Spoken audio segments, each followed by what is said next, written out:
Hello, lihat pemandangannya keren banget di belakang. Nggak bisa di zoom. But anyway, welcome to my first vlog. Jadi untuk 30 hari ke depan, mumpung udah Maret dan musim yang aku paling tunggu akan kembali, yaitu musim semi, aku mau bikin 30 days challenge. Untuk hari ini aku mau cerita tentang proses selama aku bisa dapat beasiswa di Jepang.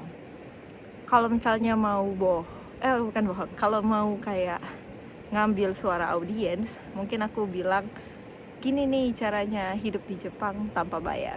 Tapi enggak, aku nggak mau cerita tentang itu. Karena setiap orang yang dapat beasiswa menurut aku pasti akan ada modal yang dikeluarin. So, aku bakal cerita untuk yang hari pertama ini, gimana sih aku bisa dapat beasiswa Max di Jepang. Aku rasa banyak teman-teman penerima beasiswa lain atau beasiswa yang sama menceritakan pengalamannya. Tapi aku mau ceritain ini lebih personal. Jadi ceritanya ini akan dimulai dari ketika aku S1 dulu. Aku seharusnya exchange student program 6 bulan di kampus yang aku sekarang. Nama programnya KUEP, Kanazawa University Exchange Program. Sayangnya karena qadarullah ya, waktu itu ada Omicron, jadi kayak gelombang kedua corona. Jadi aku nggak bisa masuk Jepang karena border ditutup. Pokoknya mereka nggak menerima mahasiswa ataupun orang luar kala itu. Mungkin kalau aku ngambil program setahun, aku bisa masuk. Tetapi sayangnya kala itu aku ngambilnya program 6 bulan doang, karena aku nggak mau telat lulus. Aku pengen lulus sebelum 4 tahun, atau pas 4 tahun. Dan akhirnya kala itu aku memutuskan untuk mengambil online aja programnya. Dan selama online aku nggak belajar bahasa Jepang, sayangnya ya. Aku nggak ngambil kelasnya. Aku tuh cuman ya ikut aja untuk seminar, untuk penelitian. Jadi S1 aku risetnya kolaborasi dengan mahasiswa S3 yang ada di lab aku, yang sekarang jadi mentorku sampai sekarang. Beliau udah kerja di kampus aku, di labku. But ya anyway, akhirnya aku nggak bisa lanjut. Menurutku kala itu aku nggak mau lanjut S2 dulu. Aku lebih pengen kayak lanjut kehidupanku aja lah. Aku waktu itu masih butuh uang kan, dan butuh kemandirian, butuh pengalaman karena fresh graduate. Jadi aku decide untuk lanjut kerja, dan alhamdulillahnya dapat tawaran kerja sebelum lulus. Jadi aku punya path yang agak berbeda dari teman-teman. Ketika teman-teman aku mungkin masih sibuk skripsian, kala itu aku udah mulai full time kerja dan pindah relokasi ke Jakarta sekalian menyelesaikan S1. Setelah selesai S1 dan udah fokus full kerja, aku merasa ternyata emang aku tuh sangat akademisi banget anaknya. Dan adalah tawaran kesempatan untuk S2 melalui program etik namanya. Program S2 di kampus aku sekarang untuk jurusan aku. Termasuk jurusan aku. Banyak jurusan yang bisa dimasukin, pokoknya anak teknik ya, bisa dicek sini. Nah, terus aku daftarlah saat itu.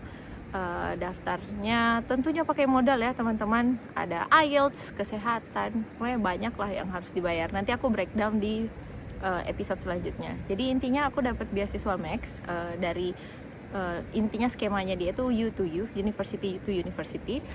Skema pertama adalah aku daftar dari program kampusnya. Jadi aku daftar kampusnya dulu. Oh enggak.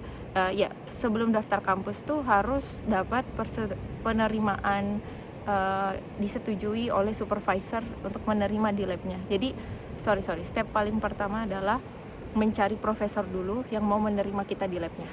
Setelah itu kedua, mendaftar program dan semua berkas yang dibutuhkan udah siap.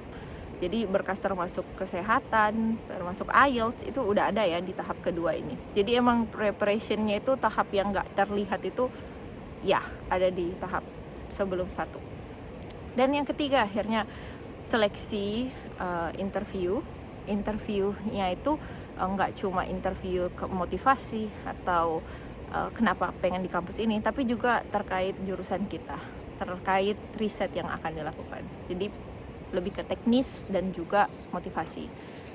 cukup sulit ya kalau misalnya kita nggak prepare. Dan yang ketiga adalah menunggu, tahap menunggu itu agak mencapekkan ya, draining mental energy. Jadi ya akhirnya setelah itu prosesnya cukup mudah ya kalau dilihat 3, tapi orang nggak lihat tuh sebelumnya belajar IELTS-nya lah, belajar preparation, motivation-nya lah. Anyway, setelah 3 itu menunggu pengumuman kelulusan, jadi lulus program dan lulus menjadi kandidat beasiswa Max. Jadi baru kandidat ya, belum lulus beasiswa seutuhnya.